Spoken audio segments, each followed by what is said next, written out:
여러분 안녕하세요. 태양계의 새로운 미스터리가 그리우셨나요? 그렇다면 기쁜 소식이 있습니다. 오늘은 그런 미스터리 가운데 하나, 구체적으로는 토성의 독특한 위성 테티스에 대해 이야기해 보려고 합니다. 테티스는 왜 이렇게 가벼울까요? 그리고 과거의 엄청난 대격변을 어떻게 견뎌냈을까요? 이런 영상을 좋아하시는데 아직 채널 구독을 하지 않으셨다면 꼭 구독 버튼을 눌러주세요. 그래야 흥미로운 주제를 놓치지 않으실 거예요.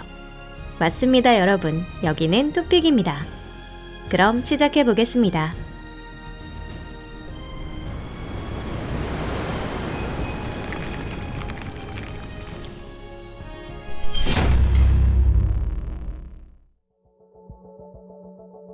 눈에 잘 띄지 않는 위성.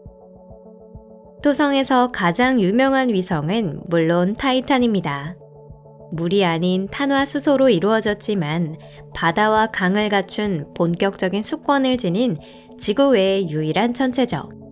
하지만 태양계 6번째 행성 토성계는 타이탄만으로 끝나지 않습니다. 타이탄에 비하면 다른 위성들은 겉보기에 밋밋하고 지루한 별처럼 보일 수 있어요. 하지만 그건 더 깊이 들여다보기 전까지의 이야기입니다. 그런 위성 가운데 하나가 바로 테티스입니다. 테티스는 1684년, 꽤 오래전에 발견되었는데요. 최초 발견자인 이탈리아의 위대한 천문학자 조반니 도메니코 카시니는 이 별을 이른바 루이의 별 가운데 하나로 꼽았습니다. 루이의 별이란 토성의 위성을 가리키는 별칭으로 카시니가 후원자인 프랑스의 태양왕 루이 14세의 이름을 따서 붙인 것입니다. 다른 천문학자들은 사턴 3라는 명칭을 즐겨 사용했습니다.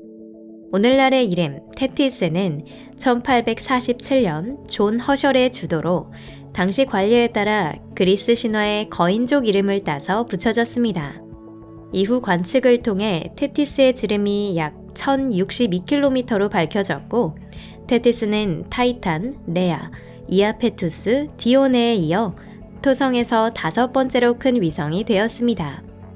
궤도 장반경은 29만 5천 km에 못 미칩니다. 토성의 대형 위성 가운데 테티스보다 안쪽을 도는 것은 미마스와 엔셀라두스 뿐입니다. 테티스가 토성을 한 바퀴 도는데 걸리는 시간은 지구 시간으로 이틀이 채 안 됩니다.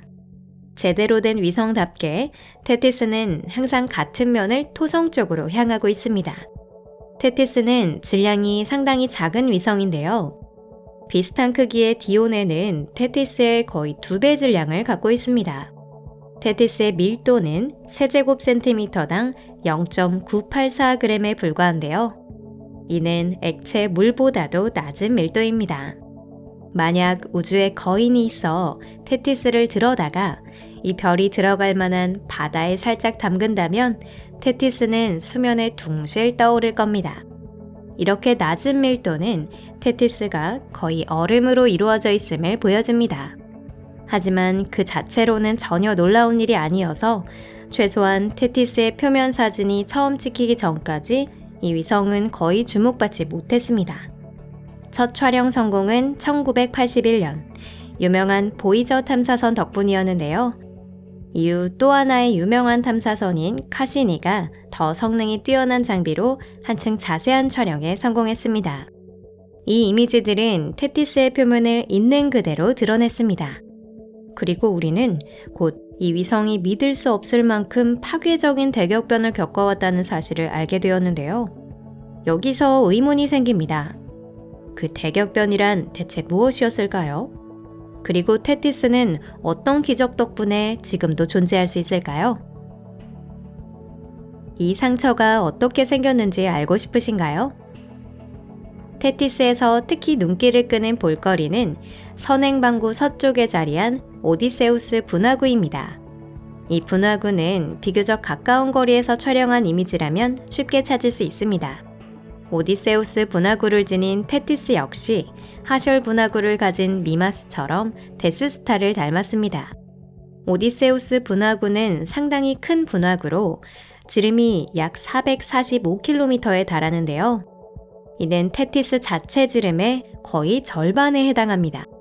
오디세우스 분화구는 크기에 비해 상당히 평탄하여 둘레를 두른 환상 융기부와 바닥 사이의 높이차가 불과 3에서 5km 뿐입니다. 오디세우스 분화구만 봐도 이런 의문이 떠오릅니다. 작은 테티스가 애초에 이 분화구를 만들 정도의 충격을 어떻게 견뎠을까요? 그렇다고 이야기가 오디세우스 분화구에서 끝나는 것은 아닙니다. 원래도 테티스는 분화구가 매우 많은데 그에 더해 협곡과 단층이 수없이 많아 이 위성을 거미줄처럼 뒤덮고 있습니다. 그 가운데 가장 큰 협곡이 이타카 계곡입니다. 이 계곡은 길이가 2000km에 이르고 폭은 100km에 달합니다. 이타카 계곡은 오디세우스 분화구 근처에 위치하며 우주 탐사선이 관측한 테티스 지형 중 최초로 확인된 대상입니다. 이타카 계곡은 테티스를 거의 한 바퀴 감싸듯 뻗어 있습니다. 앞서 말씀드렸듯 테티스의 표면은 왜 이 위성이 아직 남아있는지 의문을 품게 만드는데요. 표면을 이 정도로 난도질한 대격변이라면 본래 테티스 자체를 산산이 찢어 놓았어야 합니다. 그런데 왜 그렇게 되지 않았을까요?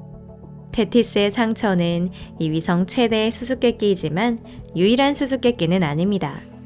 그 밖에도 테티스는 태양계에서 단단한 표면을 지닌 천체 중 가장 밝은 편으로 기하학적 반사율이 1.229입니다. 참고로 지구의 반사율은 약 0.3, 달은 0.12입니다. 또한 테티스의 선행방구, 즉 토성 주위를 공전할 때 전방에 놓이는 방구는 후행 방구보다 약 15% 박습니다. 게다가 재미있게도 테티스의 앞뒤에는 각각 하나씩 이른바 트로이 위성이 존재하는데요. 트로이 위성이란 다른 천체의 라그랑주 점에 위치해 그 천체와 함께 공전하는 위성을 말합니다.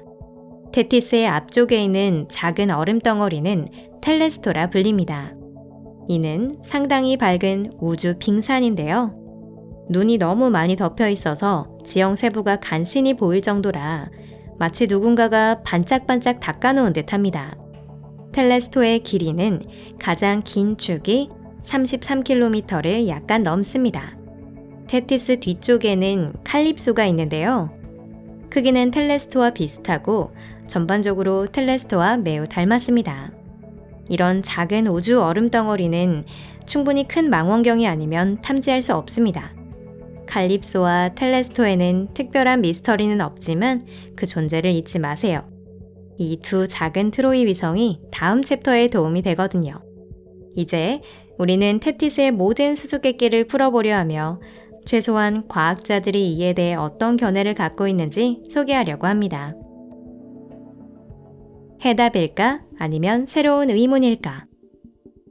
테티스가 이렇게 밝은 이유는 아마 가장 단순한 의문일 겁니다.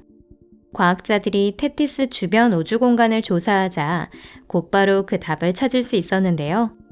특히 그들은 이른바 이 고리를 상세히 연구하는 데 성공했습니다. 여러분도 아시다시피 토성은 강력한 고리계에 둘러싸여 있습니다. 이 고리들은 토성의 위성에 영향을 미치고 위성도 고리에 영향을 줍니다. 테티스의 반사율이 높은 것도 바로 이 고리 덕분입니다.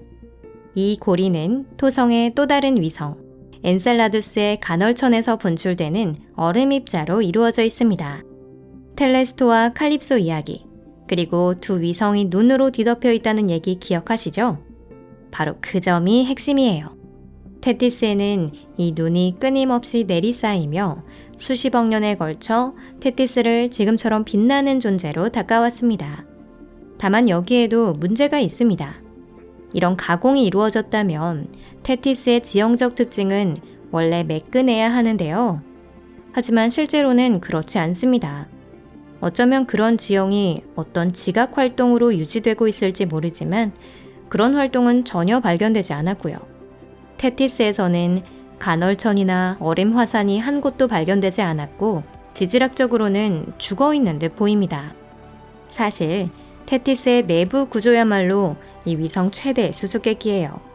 만약 이 수수께끼를 풀어낼 수 있다면 오디세우스 분화구와 이타카 계곡 등 명소를 낳은 대격변을 테티스가 어떻게 견뎌냈는지도 설명할 수 있을 것입니다.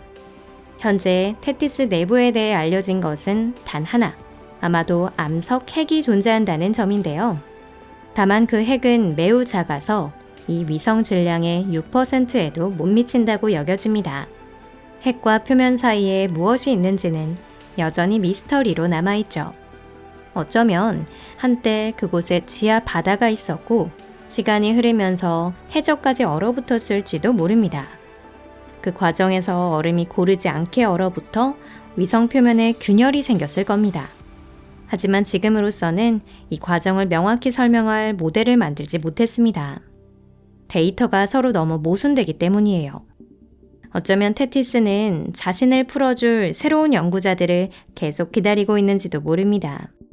그리고 저희 역시 그들이 발견할 답을 여러분께 전할 날을 고대하고 있고요. 지금은 얼마나 과학적이든 간에 다양한 추측을 할 수밖에 없습니다. 여러분은 어떻게 생각하시나요? 테티스는 그 강력한 소행성 충돌을 어떻게 버텨냈을까요? 그리고 테티스의 지형을 만든 원인은 무엇이었을까요? 여러분의 의견을 댓글에 남겨주세요. 이 영상이 재미있으셨다면 좋아요를 눌러주시고 SNS로 공유해주시면 감사하겠습니다. 시청해주셔서 감사합니다. 그럼 다음에 또 만나요. 안녕히 계세요.